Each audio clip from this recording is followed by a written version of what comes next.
الحمدللہ رب العالمین والصلاة والسلام علی نبینا محمد وعلی آلہ وصحبہ اجمعین ومن تبعہم بإحسان الی یوم الدین۔ ہر قسم کی حمد و ثنا اللہ رب العزت کے لیے لائق اور زیبا ہے، جس نے دنیا میں ہم کو اپنی عبادت کے لیے پیدا کیا ہے،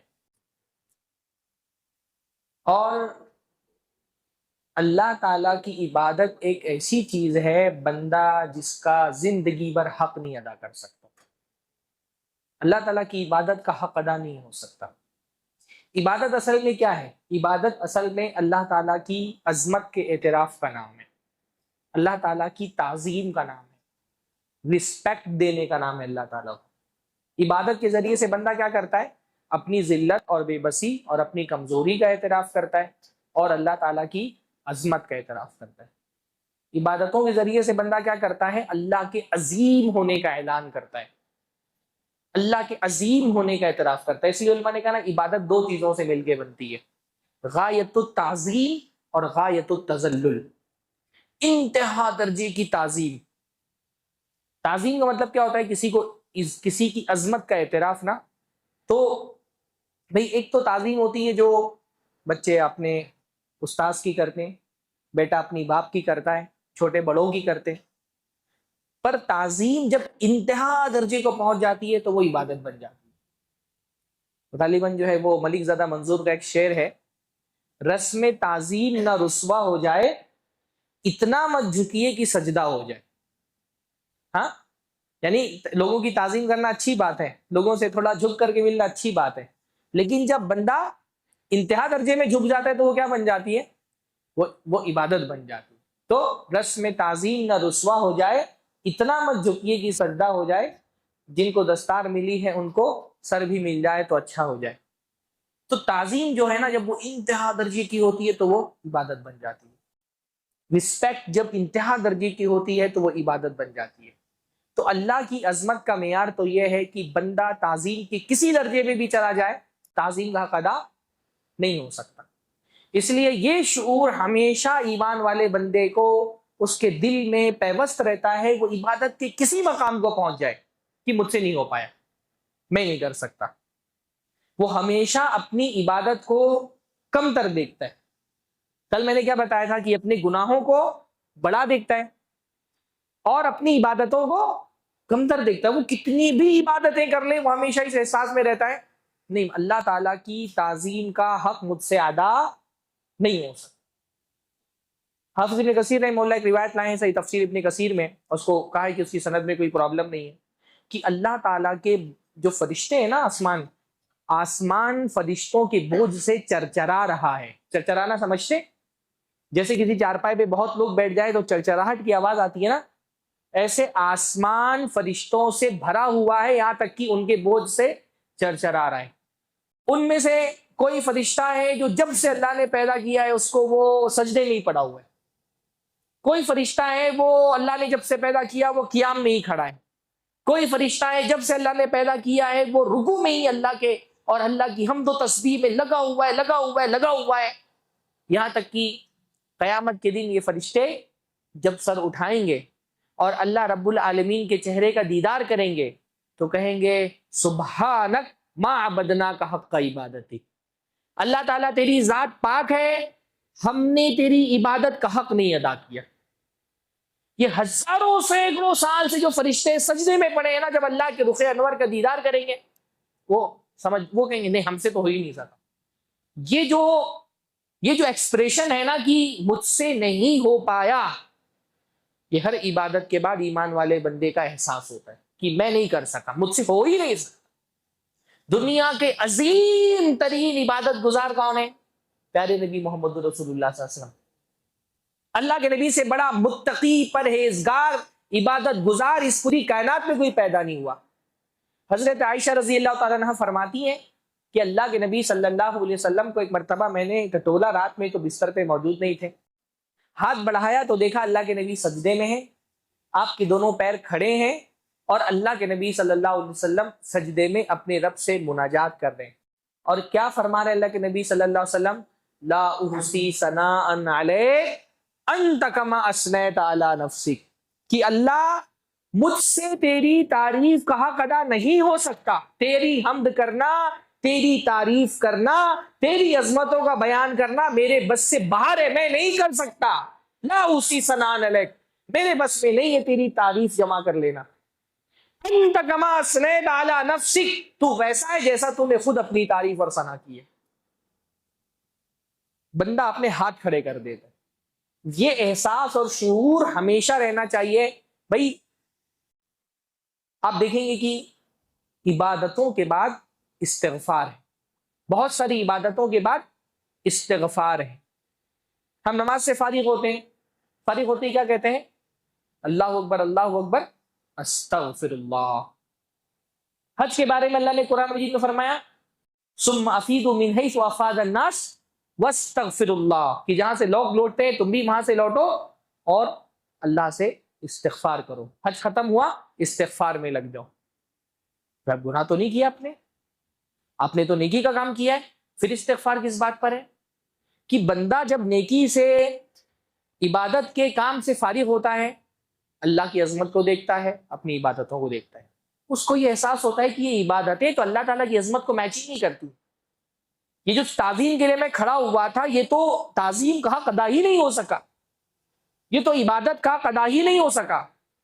یہ تو میں اللہ تعالیٰ کے شکرانے کے لیے کھڑا ہوا تھا، پر نعمتیں تو اتنی ہیں کہ میں شکر گزاری کا حق ادا ہی نہیں کر سکتا۔ اس کو اپنی کوتاہی کا احساس رہتا ہے۔ وہ کتنی بھی عبادت کر لے، عبادتوں کے بعد اس کو محسوس ہوتا ہے کہ مجھ سے کوتاہی رہے گی۔ تو نماز پڑھ کے، نماز پڑھنے کے بعد پہلا احساس اس کو کیا ہوتا ہے؟ نہیں ہو سکا، یہ نماز بھی نہیں ہو سکی، وہ نماز جو جیسی نماز ہونی چاہیے وہ نماز میں نہیں پڑھ سکا۔ استغفر اللہ، اللہ اس کوتاہی پر میں تیری مغفرت چاہتا ہوں۔ بندے کا یہ احساس ہمیشہ، حج کر رہا ہے، محنت کری خوب، آخر میں کیا ہے؟ نہیں ہو سکا مجھ سے۔ آپ سوچیں اللہ کے نبی صلی اللہ علیہ وسلم، اللہ کے نبی صلی اللہ علیہ وسلم پوری اپنی نبوت کی زندگی دین کی خدمت میں لگا دی، جسمانی، مالی، ذہنی، کس قسم کی اذیتوں سے گزرے، کیا کیا قربانیاں دیں، اپنوں کو قربان کیا، اپنی عزت کو داؤں پر لگایا، اپنے عزیزوں کو داؤں پر لگایا، کتنا سب کچھ جھیلا اللہ تعالیٰ کے راستے میں۔ آخر میں فتح ملی، نصرت ملی، کامیابی مل گئی۔ اذا جاء نصر اللہ والفتح، اب اللہ کی مدد آ گئی ہے، فتح مل گئی ہے۔ وَرَأَيْتَ النَّاسَ يَدْخُلُونَ فِي دِينِ اللَّهِ أَفْوَاجًا، اب آپ یہ دیکھ رہے ہیں کہ وہ جو چھوٹا سا پودا آپ نے اسلام کا لگایا تھا، مکہ میں اکیلے ایک دعوت لے کر کے کھڑے ہوئے تھے، اب وہ چھوٹا سا پودا ایک تناور درخت بن چکا ہے۔ اب لوگ جوق در جوق، فوج در فوج آ کر کے اللہ کے نبی کے ہاتھ پہ اسلام قبول کر رہے ہیں۔ پورے کے پورے بڑے بڑے قبیلے مسلمان ہو جا رہے ہیں، پورے کے پورے عرب پر اسلام کا جھنڈا لہرا رہا ہے۔ اللہ کے نبی اپنی کامیابی کے شکھر پر ہیں، اللہ کے نبی صلی اللہ علیہ وسلم اپنی کامیابی کے معراج پر ہیں۔ وہ کامیابی جس کے لیے محنت کی تھی اللہ کے نبی صلی اللہ علیہ وسلم اب اس کامیابی کی چوٹی پہ پہنچ چکے ہیں۔ اب کیا کرنا ہے؟ گھمنڈ کرنا ہے، فخر کرنا ہے، تکبر میں مبتلا ہونا ہے، بڑائی کرنی ہے؟ کیا کرنا ہے؟ وَرَأَيْتَ النَّاسَ يَدْخُلُونَ فِي دِينِ اللَّهِ أَفْوَاجًا فَسَبِّحْ بِحَمْدِ رَبِّكَ وَاسْتَغْفِرْ۔ کامیابی کے بعد کیا ہے؟ محنتوں کے بعد کیا ہے؟ قربانیوں کے بعد کیا ہے؟ اپنے رب کی تسبیح اور حمد بیان کریں، واستغفر، اور اللہ سے مغفرت طلب کریں، معافی مانگے اللہ سے۔ کامیابی کے بعد معافی، استغفار ہے۔ اتنا سب کچھ کرنے کے بعد بھی بندے کا احساس کیا ہے؟ میں کچھ نہیں کیا، کچھ نہیں کیا، ہو ہی نہیں سکا۔ ہاں، جان دے دی ہوئی اسی کی تھی، حق تو یہ ہے کہ حق ادا نہ ہوا۔ جان بھی دے دو اس کے راستے میں تو کون سا اس کی عظمت اور بڑائی اور اس کی کبریائی کا اعتراف ہو جائے گا اس سے؟ یہ تو اسی کی دی تو جس کو دے دی، جو اس نے دیا تھا اس کو لوٹا دیا۔ یہ احساس دل کے اندر ہونا بہت ضروری ہے عبادتوں میں، ورنہ شیطان کیا کرتا ہے؟ شیطان ہمارے چھوٹی چھوٹی نیکیوں کو نا بہت بڑا بنا کے پیش کرتا ہے۔ 10 روپے اللہ کے راستے میں دے دیا، پھول ہی نہیں سما رہے، اس کو لگ رہا ہے ہو گیا، جنت مل گئی 10 روپے میں۔ ہاں، 2 رکعتیں نماز پڑھ لی، اس کو لگتا ہے کہ بھائی بہت آج تو کمال کر دیا ہم نے۔ ہاں، ایک دو گھنٹہ قیام کر لیا، ہم سوچتے ہیں بھائی وہ تو ہو گیا، اب تو یہ تو دنیا کے سب سے بڑے متقی ہم ہی ہیں۔ یہ شعور نہ کہ اپنی عبادتوں کو بڑا بنا کر کے دکھانا، یہ شیطان کا فتنہ ہوتا ہے کہ چھوٹی چھوٹی اپنی نیکیوں کو بڑا بنا کر کے پیش کرے گا، کیونکہ پھر اس کے بعد کیا ہوتا ہے، پھر اس کے بعد بندہ سیراب ہو جاتا ہے، اس کو لگتا ہے ہو تو گیا اتنا تو کافی ہے، تو اس کی محنتیں رک جاتی ہیں۔ رمضان کے اس مہینے میں یہ احساس رہنا چاہیے آپ نے کتنا قرآن پڑھ لیا، کتنی تلاوتیں کر لی، کیا نمازیں آپ پڑھ رہے ہیں، ہمیشہ اپنے اعمال کو چھوٹا سمجھ کہ یہ بہت کم ہے، اتنا، اور ہے بھی کم، یہ کوئی بہت زیادہ نہیں ہے۔ اگر 2-3 گھنٹہ آپ قیام کر لیں تو یہ کوئی قیام کوئی بہت بڑی چیز نہیں جو آپ نے کر لی۔ صحابہ کرام رضی اللہ تعالیٰ عنہ حضرت عمر کے زمانے میں قیام کرتے تھے، عشاء کے بعد سے قیام شروع ہوتا تھا اور فجر تک چلتا تھا۔ وَمَا كُنَّا نَنصَرِفُ إِلَّا فِي فُرُوعِ الْفَجْرِ، صحابہ کہتے ہیں کہ کبھی ہم ایسا ہوتا تھا نا، بالکل فجر کا آخری ٹائم شروع ہونے والا ہوتا تھا تب ہم جا کر کے سحری کے لیے جاتے تھے، ہم کو ڈر لگتا تھا کہ ہماری سحری چھوٹ نہ جائے، پوری پوری رات قیام کرتے، اس کے باوجود ڈرے رہتے۔ ڈرا رہنا اور اپنے اعمال کو کم سمجھنا اور یہ محسوس کرنا کہ نہیں مجھ سے نہیں ہو پایا ہے، یہ ایک مومن بندے کی صفت ہے۔ وہ ہمیشہ اس کی نظر اپنی کوتاہیوں پر رہتی ہے، اپنی کمیوں پر رہتی ہے، اس لیے وہ استغفار جو ہے نا وہ صرف گناہوں کے بعد نہیں ہے، نیکیوں کے بعد بھی ہے، کہ بندہ نیکی کر کے بھی ہمیشہ یہ محسوس کرتا ہے کہ یہ نیکی کا حق مجھ سے نہیں ادا ہو پایا۔ اللہ کے نبی صلی اللہ علیہ وسلم استغفار کن کن موقع پہ کرتے تھے؟ اللہ کے نبی بیت الخلاء سے نکلتے تھے تو کیا پڑھتے تھے؟ غفرانک۔ بیت الخلاء میں انسان کوئی گناہ تو نہیں کرتا ہے، تو علماء نے کہا کہ بھئی یہ بیت الخلاء سے نکلتے ہوئے غفرانک پڑھنے کی کیا توجیہ ہے، کیا ایکسپلینیشن ہے، بیت الخلاء سے نکلنے کے بعد غفرانک کیوں پڑھ رہے ہیں؟ تو علماء نے اس کی 2 وجہ بیان کی۔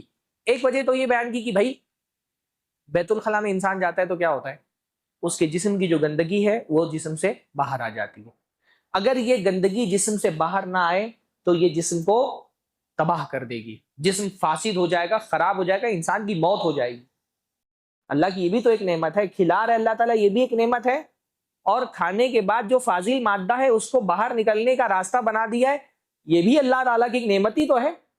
بلکہ اللہ کے نبی صلی اللہ علیہ وسلم جو کھانے کے بعد دعائیں پڑھتے تھے نا، اس میں سے ایک بڑی پیاری دعا ہے، الحمدللہ الذی اطعم وسقا وسوغہ وجعل لہ مخرجا، کہ ساری تعریف اللہ کے لیے جس نے کھلایا اور پلایا، وسوغہ، اور جو کھاتے ہیں اس کا راستہ بنایا اندر، ہاں پورا ڈائجسٹیو سسٹم اللہ تعالیٰ نے بنایا ہے، وجعل لہ مخرجا، اور اس کے نکلنے کا راستہ بھی بنا دیا، یہ بھی اللہ کی نعمت۔ بلکہ ایک مرتبہ کے لیے کھانا نہ کھا کر کے بھوک برداشت کرنا آسان ہوتا ہے، لیکن جو کھا لیا ہے اس کو نکالنا، اگر اس کی ضرورت پیش آ جائے تو وہ برداشت کرنا آسان نہیں ہوتا۔ تو یہ جو فاسد مادے تھے جسم کے اندر جو بیت الخلاء کے ذریعے سے باہر نکلتے ہیں، یہ اگر جسم کے اندر رہیں تو یہ کیا کریں گے، ہماری جسم کو تباہ کر دیں گے۔ ایسے ہی کچھ فاسد مادے گناہ کی شکل میں ہمارے نامہ اعمال میں ہوتے ہیں، یہ گناہ کے فاسد مادے اگر ہمارے نامہ اعمال میں رہ جائیں تو ہمارے نامہ اعمال کو تباہ کر دیں گے۔ تو بندہ جب بیت الخلاء سے باہر نکلتا ہے تو اللہ سے دعا کرتا ہے، اللہ تعالیٰ تیرے فضل سے یہ گندگی جو میرے پیٹ کے اندر تھی یہ نکل گئی تو میرا جسم محفوظ ہے، تو اللہ تعالیٰ ایسے ہی کچھ گندگیاں میرے گناہوں کی شکل میں میرے نامہ اعمال میں، جیسے تو نے پیٹ کو گندگی سے صاف کر دیا ویسے ہی میرے نامہ اعمال کو بھی گندگی سے صاف کر دے۔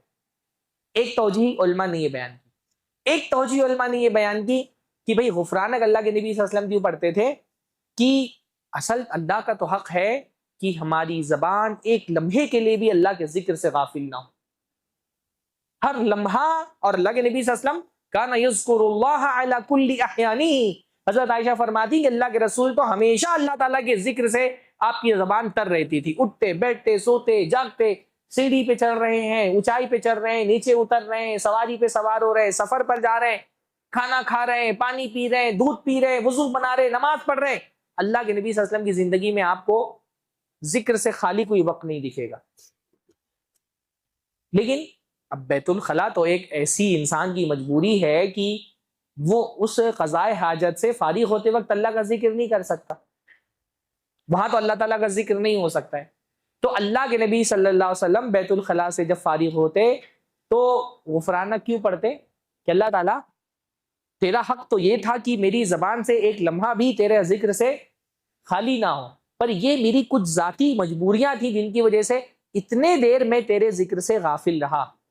غافل کا مطلب ہے کہ اتنے دیر تک میں تیرے ذکر سے دور رہا، میں نہیں کر سکا تیرا ذکر، میری اپنی ذاتی مجبوریوں کی وجہ سے اتنا دیر تیرے ذکر سے رکے رہنے کے لیے میں تیری مغفرت چاہتا ہوں۔ غفرانک، اللہ اس پہ میری مغفرت فرما دے۔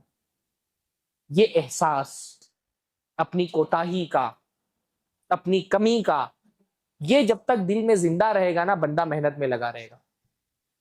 اس لیے ایمان والا بندہ وہ اس خیرابی نہیں ہوتا، وہ اس کو ٹینشن نہیں لگا رہتا میں کیا کر دوں کہ میرا رب مجھ سے خوش ہو جائے، کیا ایسا پیش کر دوں، مال دے دوں تو وہ خوش ہو جائے، وقت دے دوں تو وہ خوش ہو جائے، قوتیں لگا دوں اس کے دین کے معاملے میں، دعوت کا کام کروں وہ خوش ہو جائے۔ وہ بس خوش کرنے کی فکر میں لگا رہتا ہے، تو وہ کبھی بھی مطمئن ہو کر کے نہیں بیٹھتا۔ وہ مسلسل جیسے ایک بندہ ہوتا ہے نا، بندگی میں اس کا صبح و شام 24 گھنٹہ اس کی ایک حیثیت ہے جو کبھی ختم نہیں ہوتی، اور وہ بندگی والی حیثیت ہے۔ حیثیتیں انسان کی، اسٹیٹس انسان کا تبدیل ہوتا رہتا ہے نا، بچے ہیں تو باپ بن گیا، بچے چلے گئے تو باپ نہیں ہے، بیوی کے سامنے شوہر بن گیا، بیوی نہیں ہے تو وہ شوہرانہ حیثیت اس کی ختم ہو گئی، جاب پر ہے تو امپلائی بنا ہوا ہے، جاب کا ٹائم ختم، امپلائی نہیں رہ گیا۔ ساری حیثیتیں وقت کے ساتھ، حالات کے ساتھ چینج کرتا رہتا ہے۔ ایک کیفیت ہے جو کبھی چینج نہیں ہوتی، وہ کون سی کیفیت ہے؟ بندگی کی کیفیت، وہ ہمیشہ اس کے اوپر طاری رہتی ہے۔ یہ احساس اس کے دل سے کبھی ختم نہیں ہوتا کہ میں ہوں آخرکار اللہ کا بندہ، میں کسی بھی حالت میں رہوں، میں اپنی بیوی کے ساتھ ہوں، بچوں کے ساتھ ہوں، مسجد میں ہوں، مدرسے میں ہوں، بازار میں ہوں، پارلیمنٹ میں ہوں، تجارت کر رہا ہوں، جو بھی کام میں کر رہا ہوں، ایک کیفیت اور ایک حیثیت میری یہ ہے جو کبھی ختم نہیں ہونی چاہیے، اور وہ کیا ہے؟ وہ بندگی والی۔ وہ کہیں نہیں بولتا، وہ ایون اپنی بیوی کے ساتھ بہت پرسنل اس کے جو مومنٹ ہے اس میں بھی اس کو اپنی بندگی یاد رہتی ہے، وہاں بھی وہ اللہ کو نہیں بھولتا، وہاں بھی وہ اس کو یاد ہے کہ مجھے یہ کرنا ہے، یہ نہیں کرنا، یہ میرے لیے حلال ہے، یہ حرام ہے۔ ہاں، وہاں پر بھی وہ دعا پڑھ رہا ہے، اللہ جنبنا الشیطان وجنبی الشیطان ما رزقتنا، وہاں بھی اللہ کو نہیں بھول رہے۔ یہ کیفیت دل پہ طاری رکھنا، اپنی بندگی کا مسلسل، یہ ذکر ہے اصل میں نا۔ ذکر ایک تو ہوتا ہے زبان سے اللہ کا ذکر، ایک ہوتا ہے دل میں ہمیشہ اللہ کو یاد رکھنا۔ اللہ تعالیٰ اس کیفیت میں ہم کو رکھے، ہاں، کہ اپنی کوتا، اور واقعتاً ہم بہت کوتا ہیں۔ مطلب یہ تو جو بڑے بڑے امت کے اسلاف ہیں ان کی بات ہے کہ وہ اپنے آپ کو اتنا سب کرنے کے باوجود بھی سوچتے تھے کہ ہم سے نہیں ہو پا رہا، ہم سے تو واقعتاً ہی نہیں ہو پاتا ہے، ہمارا تو کچھ نہیں ہے، ہماری تو 2 نمازیں خود اللہ اگر ہمارے ذمہ دے دے کہ چلو تم اپنے حساب سے اس کا کچھ ثواب طے کر دو، ہم 10% نماز کا بھی ثواب دیں گے اپنی، ہاں، اللہ ہمارے ذمہ اگر کر دینا تو ہم آدھی نماز بھی، آدھا ثواب بھی دیتے ہوئے ہمارے ہاتھ کانپیں گے کہ ہم آدھا ثواب دے دیں اپنی نماز، تو ہم سے تو واقعتاً کچھ نہیں ہو پاتا ہے۔ بس اللہ تعالیٰ کی رحمت سے امید ہے کہ اللہ اپنی رحمت سے قبول کر لے۔ اپنی نیکی پہ کبھی گھمنڈ نہیں کرنا چاہیے۔ آدمی جب اپنی نیکی کو بڑا سمجھ لیتا ہے نا تو وہ غرور میں مبتلا ہو جاتا ہے، لیکن جو واقعتاً بندہ ہے اس کو پتا ہے کہ یہ نیکیاں یہ اس لائق ہی نہیں ہے کہ میں اس پہ غرور کروں، یہ تو میں مطلب اگر صرف اپنی سانس جو اللہ تعالیٰ ایک دے رہا ہے نا، یہ اس سانس پر، ایک سانس پر اگر میں ایک سجدہ کروں تو زندگی بھر سجدے میں پڑا رہوں تو اس سانس کی نعمت کا شکر کا حق نہیں ادا ہو سکتا ہے۔ دل کی ایک دھڑکن پر اگر ایک سجدہ کروں تو ایک دھڑکن پہ اگر میں زندگی بھر سجدے میں رہوں تو میں تو یہ دل کی دھڑکنوں کے بھی شکر کا حق ادا نہیں کر سکتا۔ علماء نے کہا اسی لیے اس بات کا احساس کہ مجھ سے شکر کا حق ادا نہیں ہو سکتا، یہ خود اپنے آپ میں شکر ہے، یہ خود ایک شکر ہے کہ بندہ ہمیشہ اس احساس میں رہے کہ اللہ تعالیٰ میں تیرے شکر کا حق ادا نہیں کر سکتا۔ اور جب یہ کوتاہی کا احساس رہے گا تو بندہ پھر دعائیں کرے گا اللہ سے کہ اللہ تعالیٰ مجھ کو دے توفیق کہ میں کر لے جاؤں۔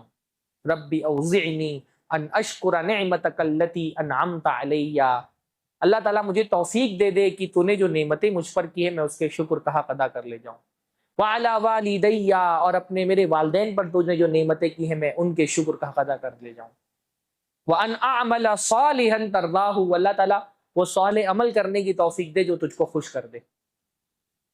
ربی اعنی علی ذکرک و شکرک و حسن عبادتی، اللہ تعالیٰ مجھے مدد کر میری، ہاں، کہ میں تیرا ذکر کروں، تیرا شکر کروں، اچھے سے تیری عبادت کر سکوں۔ بندے کو یہ احساس ہوتا ہے کہ میں اللہ تعالیٰ ہی کی مدد کے بغیر ایاک نعبد و ایاک نستعین، اللہ تیری ہی عبادت کرتے ہیں اور تجھی سے مدد طلب کرتے ہیں۔